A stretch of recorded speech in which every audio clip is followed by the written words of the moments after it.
Pues muchas gracias por seguir con nosotros en Contralínea, Periodismo de Investigación. Lo invitamos a que nos haga sus comentarios y recomendaciones a través de nuestro chat en nuestras plataformas de Facebook y YouTube. Y bueno, ya estamos con el doctor Pedro Moctezuma Barragán, doctor en Planeación y Desarrollo por la Universidad de Liverpool. Buen día, doctor. ¿Qué tal? Bienvenido. Muy buenos a este días. estudio. Es un placer estar aquí en este foro tan importante que abre una nueva época. Muchísimas gracias. Y bueno, el tema que nos hace platicar con ustedes, la ley de aguas que tenemos en México, en este contexto que hemos visto que hay de acaparamiento de las empresas, de concesiones otorgadas a destajo. ¿Qué ley de aguas tenemos, doctor? Bueno, la actual ley de aguas nacionales es impuesta por los Estados Unidos de Norteamérica al gobierno de Carlos Salinas de Gortari, junto con la ley agraria, la ley forestal, que llegó en inglés a la Cámara de Diputados, y en donde nos dictan una serie de medidas que traicionan la gestión que tenía México hasta entonces, los derechos ancestrales de pueblos originarios, de ejidos, comunidades, y abren el agua como una mercancía abierta a los grandes mercados, a los grandes intereses. Y este enfoque que sucede también con la instancia que se crea en enero de 89, fue la primera instancia que creó Salinas de este tipo, es la Conagua.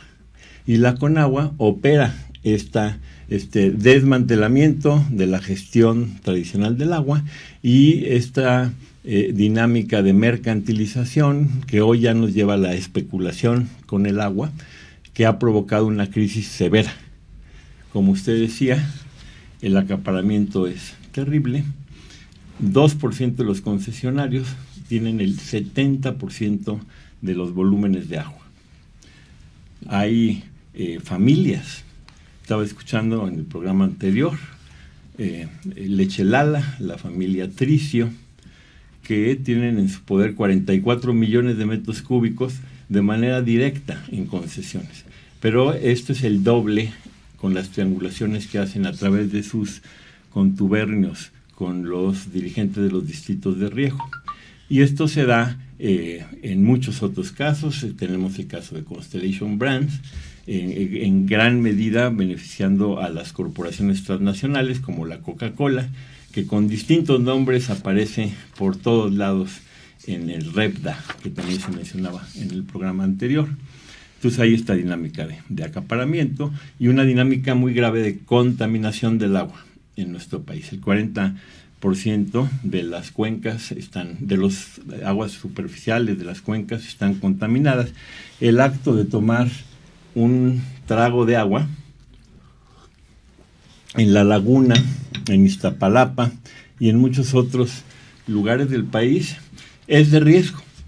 Las autoridades tendrían que estarnos informando cuidadosamente sobre los altos contenidos de arsénico en el primer caso, de plomo en el segundo, y esto es debido a una total falta de regulación en términos de las descargas de las empresas. Conagua no tiene inspectores, tiene 80 inspectores para 545,000 concesiones. Terrible. Y bueno, vemos que también se dan estos hechos de contaminación por arsénico, por el acaparamiento, por la sobreexplotación de los acuíferos por parte de las empresas, y también vemos la contaminación, y lo tocábamos en el bloque anterior, por plaguicidas, ¿no? Esta contaminación que llega prácticamente a ríos, pozos, a las fuentes, a los afluentes de agua para las comunidades, y que no hay modo de remediación, o es complejo por lo que nos decía, se puede doctor. Remediar si hay buen gobierno. En el caso de los plaguicidas, lamentablemente en su mayoría corresponden a agroexportadores que no solamente usan nuestra agua para exportar frutas, verduras, nueces, aguacates a el norte, sino que además de despojar el agua a las comunidades, dejan los cuerpos de agua y los acuíferos contaminados. Entonces estamos perdiendo en esta idea que había antes del win-win. Bueno, en México, a partir de Carlos Salinas de Gortari, entramos en un lose-lose. Y nos toca a nosotros una solución en la medida en que, tocando el tema de las leyes, la Ley de Aguas Nacionales ha sido demostradamente obsoleta. En un proceso de 9 años, la Coordinadora Nacional Agua para Todos, Agua para la Vida ha desarrollado 299 foros. En el último tramo, desde febrero de 2020, cuando presentamos la Iniciativa Ciudadana de Ley General de Aguas, estos foros se hicieron de la mano con el grupo parlamentario Morena, Medio Ambiente, y con la Comisión de Recursos Hidráulicos de la Cámara de Diputados. Con esta comisión logramos hacer 36 foros y hubo un consenso en todos los foros, y es la necesidad de abrogar la Ley de Aguas Nacionales. El hecho que ahorita se quiera jugar con hacerle reformas, ponerle curitas, sería muy lamentable. Y estuvieron batallando mucho, yo recuerdo con, por ejemplo, David Korenfield, ¿no? Que él estaba proponiendo otro tipo de ley que seguía o continuaba con este beneficio a los grandes empresarios. 9 años tratando de que la organización de la sociedad civil que, pues tengo entendido, vela por los derechos para que la gente tenga pleno acceso al agua en grupos indígenas, en grupos vulnerables, que haya reglamentación bien definida. ¿En qué punto está actualmente este propósito de 9 años? Bueno, el propósito está más vigoroso que nunca, porque en la medida en que no se cuenta con una ley general de aguas, el movimiento está avanzando mucho en el aspecto legal, técnico, en el territorio. Por ejemplo, se acaban de ganar 2 amparos muy importantes en contra del levantamiento de vedas de Enrique Peña Nieto, amparos que se iniciaron en julio de 2018. Se ganó el amparo para Paso de la Reina y para Río La Antigua en Veracruz. Asimismo, se ha logrado abrir después de 16 años un diálogo y un acuerdo profundo, equilibrado con el gobierno federal en Temacapulín y las comunidades aledañas, con la presencia del relator especial de la ONU, Pedro Arrojo, y se logró efectivamente sensibilidad que no ha habido en la mayoría de los otros casos. También se logró un decreto presidencial en el que se reconoce los derechos sobre el agua a los pueblos zapotecos de los valles centrales de Oaxaca. En Oaxaca, que ya dábamos aquí la información también. En estas últimas semanas, yo diría, empezamos a partir del fracaso por grave omisión de la 64 legislatura de aprobar un dictamen que ya estaba realizado a solicitud de Comisiones Unidas, en el cual se consensaban 5 iniciativas, no solamente la ciudadana. La omisión que cometió la 64 legislatura el movimiento pues nos hizo voltear la página, cambiar de terreno y inaugurar nuevas formas de lucha, nuevas formas de organización, muchas de ellas basadas en el buen gobierno del agua y en el propio contenido de la Iniciativa Ciudadana de Ley General de Aguas. Por ejemplo, las contralorías ciudadanas autónomas que estamos ya levantando. Actualmente hay 4 a nivel regional: la de el río Nazas, Aguanaval, la Contraloría Social Autónoma de La Laguna. Está la Contraloría del río Colorado en Mexicali, que es la Contraloría Ciudadana Autónoma de Mexicali. Está la Contraloría que se acaba de constituir para el centro del país, Sergio Alcázar Minero, que fue un abogado defensor del agua y de las luchas de las colonias populares. Y para terminar, la Contraloría Social Autónoma de Puebla, que está luchando por la remunicipalización del agua en esa ciudad. Doctor, ¿y si fue omisión o fue seguir manteniendo los privilegios de los concesionarios del agua que están acaparando el vital líquido? Fue una omisión pactada, desde mi punto de vista, desde el inicio de la legislatura, y en ese sentido yo confieso que creímos demasiado en la 4T, que creímos que 30 millones de votos el 1 de julio, en donde la gente se centraba en 3 temas: la lucha contra la corrupción, la seguridad y el agua. Pensamos que con una amplia mayoría de Morena, y después de 6 años de lucha, siendo incluso muchos de los legisladores participantes de la campaña de Agua para Todos, se iba a aprobar esta ley. Nos dimos cuenta de 2 cosas: de que el liderazgo de la Cámara de Diputados jugó a bloquear el avance de esta ley, impidiendo incluso que algunos diputados que tenían experiencia en la lucha por el agua entraran a la Comisión de Recursos Hidráulicos, dándole la presidencia de la comisión a un diputado con fuertes intereses en la Acción Nacional de Usuarios del Riego, a la que incluso dividió, el diputado Flores Anguiano. Y en el caso del Senado, al senador Paz Alonso, con fuertes intereses con las granjas porcícolas de Yucatán, y quienes estuvieron en alianza estrecha con Blanca Jiménez, quien siempre participó con el PRI y con el PAN, buscando evitar que avanzara una ley general de aguas que diera el acceso equitativo, sustentable, por medio también de la participación ciudadana como coadyuvante, como marca el artículo 4 constitucional.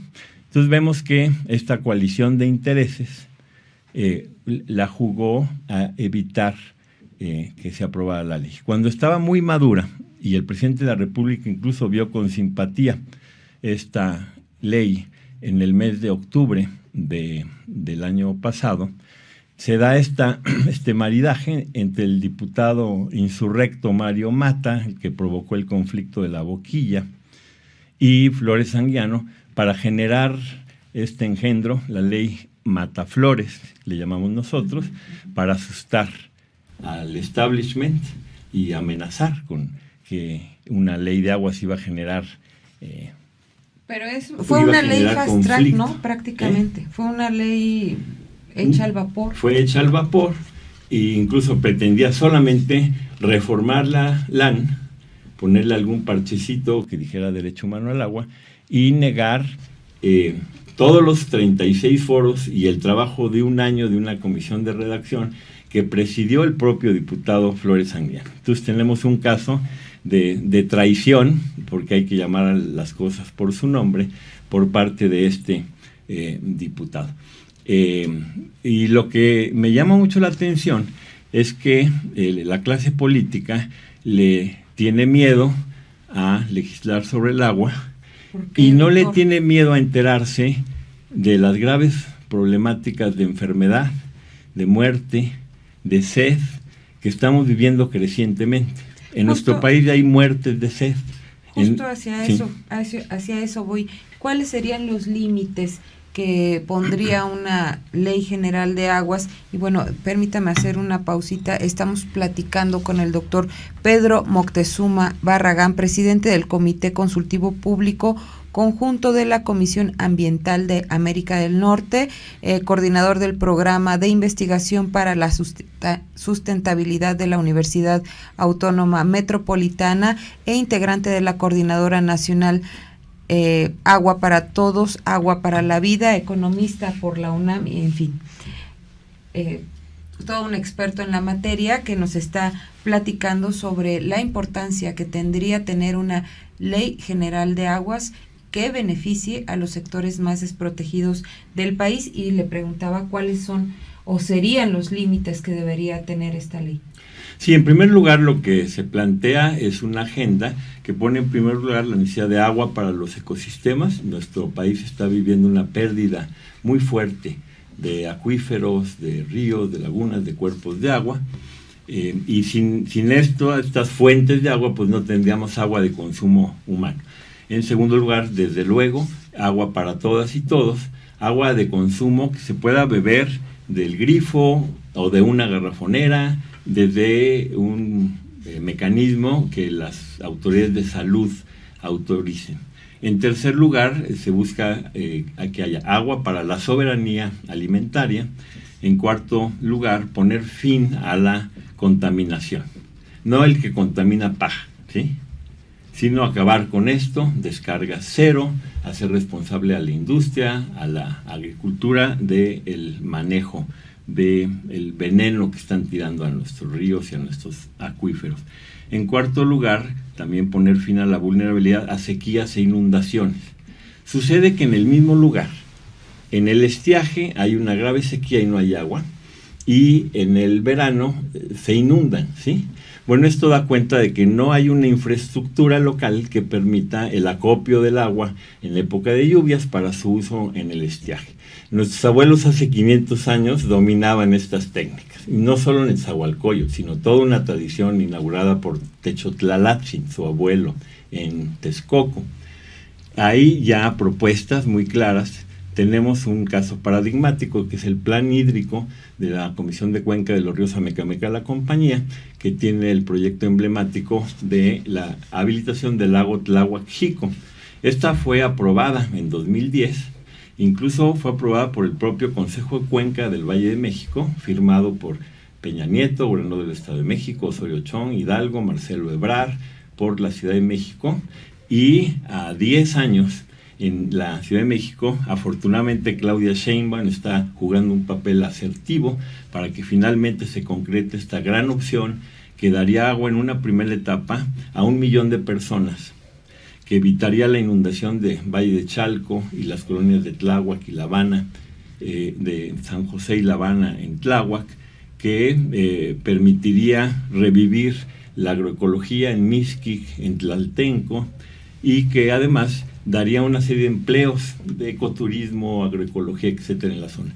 Este plan tan virtuoso actualmente todavía está siendo combatido por los herederos de Corenfel, que siguen en Conagua, que siguen el sistema de aguas de la Ciudad de México, y que hoy están proponiendo nuevas megaobras. Ante la debilidad del legislativo, han querido imponer una agenda estilo Peña Nieto Corenfel a el actual gobierno, reviviendo Monterrey 6, drenando el norte de nuestra cuenca. En lugar de un plan de equilibrio que estamos proponiendo, están buscando despojar a los electricistas de 5 millones de metros cúbicos de la presa Necaxa, desviar, como ya están haciendo actualmente, a las aguas de los pueblos de Texcoco, para un proyecto de hiperurbanización, en donde participa Conagua y Sedato. Entonces estamos viendo que en el gobierno hay esta esquizofrenia, gente evolutiva, gente asertiva, y gente que sigue jugar a lo mismo, y que están viendo cómo se voltea el reloj de arena, se termina el periodo presidencial de López Obrador, y quieren regresar a lo mismo en un mundo que ya no admite este tipo de comportamiento tan, yo voy a llamar así, criminal. Hay que estar muy alertas en este sentido porque, bueno, hay que recordar que a principios de esta administración Contralínea denunció que todavía en la Conagua había enquistados de gobiernos anteriores, del PRI, del PAN, que prácticamente no dejaban que este organismo tan importante evolucionara, sino que tenía esta continuidad de estar a favor del empresariado. El presidente hizo toda una modificación de esos funcionarios, removió a 6, pero bueno, por lo que nos comenta, todavía hay gente que está ahí en el organismo. Ha habido cambios importantes, creo que se han hecho cambios importantes, pero bueno, pues hay que seguir denunciando, ¿no? Hay que seguir comentando este tipo de situaciones porque de esta manera podemos hacer llegar pues tanto a nuestro público como a los funcionarios que tienen que estar a cargo de qué es lo que está pasando y quizá no han visto, ¿no? Sí, yo no cuestiono los intereses legítimos del empresariado. Se necesita agua para la producción, una vez resuelta la necesidad de agua para consumo humano. Cuestiono estos grandes intereses especulativos que tienen lógicas transnacionales y que no temen despojar a toda una región, porque después se van a ir a otro país. Estos grandes negocios que están enquistados actualmente en el gobierno, desafortunadamente, estamos haciendo un diagnóstico de la composición en términos de intereses del liderazgo del Senado y de la Cámara de Diputados. ¿Qué intereses tienen con concesiones de agua y con empresas sobreexplotadoras los actuales legisladores? Porque la 65 legislatura viene mucho más débil de lo que estuvo la 64. Sí, doctor, sí. Antes de entrar al estudio nos comentaba que había que estar muy atentos con lo que pasaba justamente con esta legislatura, que pues parece que no va a dar paso a esta ley general de aguas que hace falta en México para poner límites a los acaparadores. Sí, pues el primer foro que organiza la Comisión de Recursos Hidráulicos lo hace con el autollamado Consejo Consultivo del Agua, que es una asociación civil que representa a la Coca-Cola, a Cemex, a Constellation Brands, Heineken y a todos los grandes intereses que precisamente son responsables de esta crisis del agua. En este foro se le hace vacío a la ciudadanía, se ignora la existencia de un dictamen perfectamente bien resuelto, a tal grado que el relator especial de la ONU, en su reciente visita a México, estuvo aquí del 8 al 18 de noviembre, afirmó que la Ley General de Aguas propuesta en este dictamen es la más avanzada del mundo y que el movimiento ciudadano para construirla y proponerla es también el de mayor importancia. Y puso a México en el Consejo de los Derechos Humanos en Ginebra como ejemplo de un país líder en este aspecto. Entonces, haciendo a un lado todo esto, están de nuevo buscando disfrazar su búsqueda para obstaculizar el cambio y así poder mantener estos intereses económicos y políticos que los han llevado a la posición en que están. Paradójicamente, en plena 4T, florecen este tipo de personajes dentro de la clase política. Y yo pregunto, bueno, ¿qué va a hacer la gente que efectivamente cree en una transformación, que luchó con Andrés Manuel López Obrador desde hace 20 años, que ha hecho compromisos y en la medida en que ha podido los ha cumplido con el pueblo? Siento que en las próximas semanas vamos a ver al interior del gobierno cómo está la correlación de fuerzas entre la 4T y la regresión estratégica que impulsa el Consejo Consultivo del Agua, y muchas de las autoridades del agua en nuestro país. Sería terrible porque considero sería no ver avances en esta materia que es tan importante. Ya hablábamos pues hace unos minutos de todas las necesidades que tiene pues el poner atención al cuidado, tratamiento, distribución del agua, y entonces sería terrible que en el Congreso no se llegaran a hacer los trabajos necesarios y suficientes para legislar a favor de las mayorías. Uh-huh.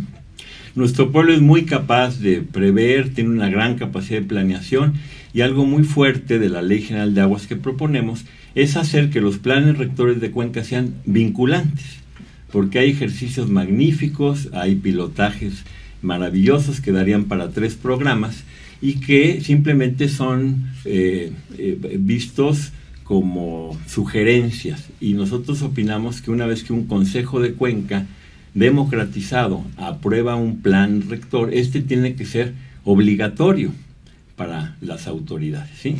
Y que debe de haber una vigilancia ciudadana, que el dinero no se desvíe, que se aplique apropiadamente. ¿Qué fechas son de las que tenemos que estar al pendiente, doctor, que se van a utilizar en el Congreso, pues justo para hablar de este tema y pues para estar al pendiente de qué es lo que van a hacer en la Comisión de Recursos Hidráulicos? Miren, la comisión empezó a operar. Sabemos que el presidente de la República ya tiene más simpatía por la Ley General de Aguas. Sin embargo, nosotros pensamos que tenemos que trabajar de cara al pueblo, y lo primero que vamos a hacer es este diagnóstico de la composición interna de la legislatura y de las propuestas que hacen, en la medida en que nosotros tememos que van a ser meras simulaciones. Entonces vamos a hacer una campaña de alfabetización hídrica y de educación de lo que significa la Ley General de Aguas, para lo cual ya incluso publicamos un libro con el dictamen, con imágenes, y vamos a estar trabajando para que la gente conozca efectivamente cuáles son los mínimos no negociables en una Ley General de Aguas, y que en función de eso podamos nosotros dar de nuevo este debate, como lo hemos hecho ya a lo largo de otras 3 legislaturas. Claro, ¿quiénes serían, para que la gente sepa cuáles son los mínimos no negociables, a dónde tendrían que consultar, cuál es el espacio que tienen ustedes para hacer esta difusión, doctor? Sí, estamos haciendo un proceso durante el mes de noviembre y diciembre de análisis de la situación, un balance autocrítico, porque nos la creímos cuando pensamos que iba a haber Ley General de Aguas. ¿Por qué no se pudo? Y aquí identificamos que los obstáculos eran mayores a los que nosotros pudimos identificar, y que estos obstáculos no solamente se mantienen, sino que se aumentan. Entonces, este diagnóstico lo vamos a dar a conocer los primeros días de enero, bien, junto con la campaña para lanzar una incubadora de contralorías ciudadanas en todo el país, para que desde las contralorías podamos vigilar el debate legislativo y podamos vigilar que efectivamente se retome el dictamen que fue sancionado no solo por Comisiones Unidas, sino también por el propio relator especial de la ONU. Tuvimos un foro el 28 de septiembre con el anterior relator Leo Heller, en el cual se presentaron las propuestas consensuadas. Y bueno, esto es lo que nosotros defendemos como principio para un debate. Y este debate puede mejorar, porque, por ejemplo, en el caso del agua de consumo humano, actualmente la NOM no garantiza que haya eficacia en proporcionar este bien tan indispensable. Pensamos que se tiene que profundizar el actual dictamen para que efectivamente los municipios, las localidades puedan ofrecer agua de consumo humano, no de uso doméstico, porque cualquiera puede trapear el piso con un agua que no sea. Sí, claro. Pero el agua de consumo humano nos parece que es un tema que hay que pulir aún más, así como también los derechos de los núcleos agrarios, que es algo que se tiene que fortalecer. Entonces son temas en donde la Ley General de Aguas dictaminada, propuesta hasta el 31 de agosto de este año, es perfectible, pero pensamos que hay que avanzar hacia allá, y no quitando la democracia, no manteniendo los cacicazgos en los distritos de riego, el papel de los gobernadores como acaparadores del agua para los grandes negocios, y el papel de Conagua como una institución que, en lugar de vincularse con la Secretaría de Salud para garantizar la salud en épocas de COVID y en épocas de grave contaminación, la Conagua ahorita no tiene ningún mecanismo para lograr esto. Son temas que todavía se pueden perfeccionar. Y que vamos a estar muy al pendiente, y pues hasta aquí desafortunadamente llegó el espacio de esta entrevista, pero este foro pues está abierto para que sigamos platicando de este tema que también es vital para la población, porque estamos hablando de uno de los elementos más importantes para vivir, sí, ¿no? Hablaba de las muertes por sed, y bueno, no queremos que esto continúe. Y yo haré un llamado a su público para que en estos días de descanso, en el Puente Guadalupe Reyes, que estaremos, supongo, un poco más relajados, hagamos un propósito de año nuevo, enterarnos de dónde viene el agua, cómo podemos contar con agua de calidad y cómo podemos defender nuestro derecho humano al agua. Y estar muy al pendientes de los trabajos legislativos. Doctor Pedro Moctezuma Barragán, presidente del Comité Consultivo Público Conjunto de la Comisión Ambiental de América del Norte, le agradezco mucho que haya estado muy con nosotros. Muy gentil por la invitación, fue un honor. Hasta luego. Pues vamos a hacer una pausa para seguir con nuestro siguiente invitado y nuestro siguiente tema, que es el golpe blando.